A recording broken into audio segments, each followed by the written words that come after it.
Hello বন্ধুরা, good morning. তোমরা যে যেখান থেকে আমার এই ভিডিওটি দেখছো, আশা করি তোমরা সবাই ভালো আছো এবং সুস্থ আছো। আমরা খুব ভালো আছি।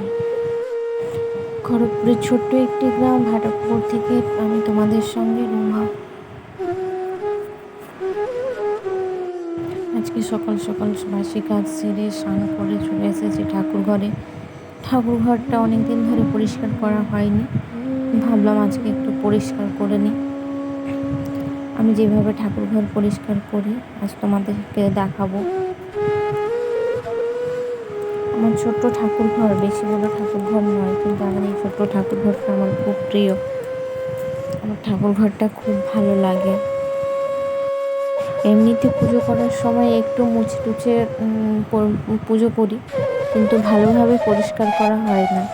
সেই জন্য আজকে একটু ভালোভাবে পরিষ্কার করব। সিংহাসনের উপরটাতে অনেক নোংরা জমা হয়ে গেছে, ওপরেও অনেক ঝোল টুল জমা হয়েছে, সেই জন্য পরিষ্কার করব। তোমরা দেখলে একটু আগেই যে আমি ঝোল ঝাড়ছিলাম, ফুল ঝাড়ু দিয়ে ঝোল ঝাড়ছিলাম। ঝোল ঝাড়া হয়ে গেছে, সিংহাসনের উপরটা ওই যে পরিষ্কার করে নিয়েছি। তো পুরোনো পেপারগুলো দিয়ে দিচ্ছি, তার উপরে নতুন পেপার দেবো। ইঁদুর হয়েছে তো সেই জন্য একটু নিচের পেপারগুলো থাক, নিচেরগুলোই কাটবে। ইঁদুর কাটলে উপরটা কাটতে পারবে না, সেই জন্য ওই পেপারগুলো রেখেই দিলাম, আরেকটা নতুন পেপার দিয়ে দিলাম তার মধ্যে। আমার ঝুঁকতে উঠতে অনেক অসুবিধা হয়, সেই জন্য বসে বসে জিনিসগুলো আগে একটু গুছিয়ে নিলাম। তারপর যে ছোটো ছোটো জিনিস যেগুলো ছিল সেগুলোকে গুছিয়ে নিলাম একটা ঝুড়ির মধ্যে। তারপরে এগুলো মুছে মুছে রেখে দিচ্ছি। ওই সাইডে দুটো ঘি বোতল আছে, আর এটা বাতাসা আছে ওই জালটাতে।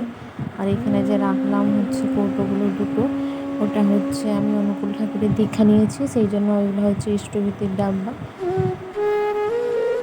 ওটার মধ্যে পয়সা আছে। ওটা ছোট্ট একটা ঘি বোতল রাখলাম। সামনে সাইডে দেখতে পাচ্ছ তিনটে বাঁক রাখা আছে। এই বাঁকগুলো আমরা যখন জল ঢালতে গেছিলাম তখন নিয়ে গিয়েছিলাম। এবছর নয়, গত বছর শ্রাবণ মাসে গিয়েছিলাম। ঠাকুর ঘরের জিনিস মানে ঘি, মধু, তারপরে ধূপ ধুনা, লক্ষ্মী চরিত্রের বই, বাতাসা, নকুলদানা, তেল, এইসবই ঠাকুর ঘরে। আর কি জিনিস থাকে? এইসবই জিনিস থাকে, তেমন অন্য কোনো জিনিস থাকে না। ঠাকুরের যেসব জিনিস লাগে পুজো করতে ওই সব জিনিসই থাকে। এই যে ধূপ তোমাদের দাদাভাই কিনে নিয়ে এসেছে, মহাবীর ধূপ,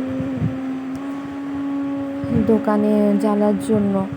দোকানে অনেক সময় একটু দুর্গন্ধ ছাড়ে, সেই জন্য এই ধূপটা নিয়ে এসেছে। খুব ভালো ধূপটা, দোকানে জ্বালার জন্য।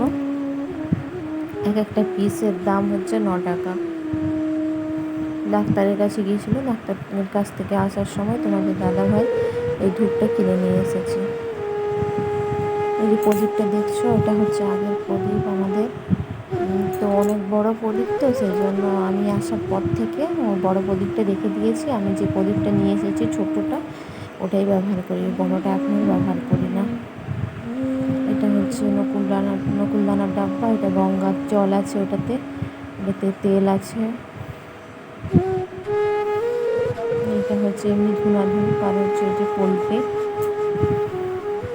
সিংহাসনের সামনেটাই দেখতে পাচ্ছ ওই যে ধান ঝুলানো আছে, ওটা লক্ষ্মী পুজোর সময়, লক্ষ্মী পুজোর সময় না, কালী পুজোর সময় ওইগুলো বানানো হয়, লক্ষ্মী পুজোর সময়ও বানানো হয়। ওইগুলো রাখা আছে, কিন্তু ওতে বেশি ধান নেই, ইঁদুরে সব খেয়ে নিয়েছে। ইঁদুর একটু বেশি, সেই জন্য ইঁদুরে সব খেয়ে নিয়েছে। ইঁদুরের অভাব নেই, মাটির বাড়ি হোক আর পাকার বাড়ি, ইঁদুর থাকবেই। সিংহাসনের উপরটা গুছানো হয়ে গেছে। এবারে এই ছোটো আমার যেখানে অনুকূল ঠাকুর আছে ওই সিংহাসনটা একটু গুছিয়ে নিচ্ছি, পরিষ্কার করে নিচ্ছি। ঠাকুরের ফটোগুলো কলিং দিয়ে একটু মুছে নেব, কারণ একটু দাগ দাগ হয়ে গেছে। অনেকদিন মোছা হয়নি, মানে ভালোভাবে মোছা হয়নি, একটু হালকা কাপড় দিয়ে মুছে রেখে দিতাম, ভালোভাবে পরিষ্কার করা হয়নি, সেজন্য একটু কলিং দিয়ে মুছে নিচ্ছি।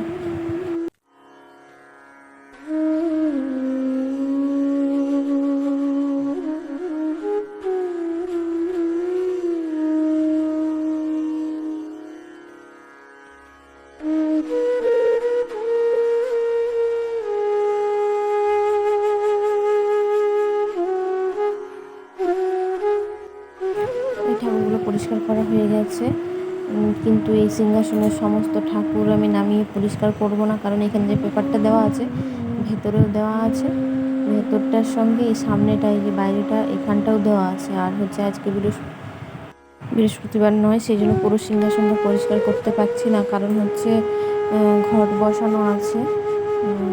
বৃহস্পতিবার দিন পুরো সিংহাসনটা পরিষ্কার করব। আজকে হচ্ছে শনিবার, সেই জন্য পুরো সিংহাসনটা পরিষ্কার করতে পারলাম না। সামনের ঠাকুর, ভেতরের ঠাকুরগুলো এমনি একটু মুছে দিলাম, পেপারটা চেঞ্জ করতে পারলাম না।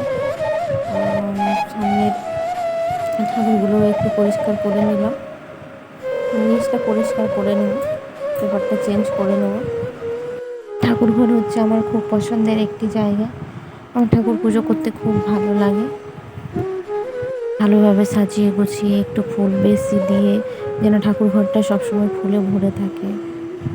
কাজ সেরে বাড়ির সমস্ত কাজকর্ম করে স্নান করে আগে পুজো করি, তারপরে রান্নাঘরে যাই, অন্যান্য কাজে হাত দিই।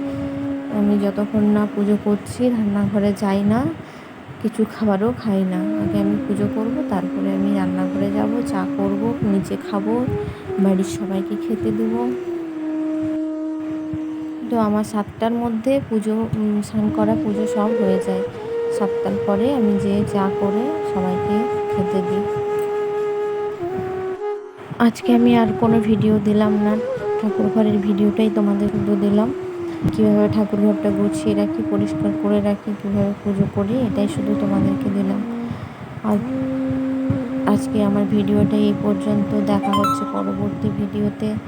সবাই সুস্থ থেকো, ভালো থেকো। যদি ভিডিওটি ভালো লেগে থাকে লাইক, কমেন্ট, সাবস্ক্রাইব অবশ্যই করে। যে তোমরা দেখতে পাচ্ছ আমার পুজো দেওয়া কমপ্লিট। বাই বন্ধুরা, টাটা। কত ফুল দিয়েছি ঠাকুরে দেখো তোমরা।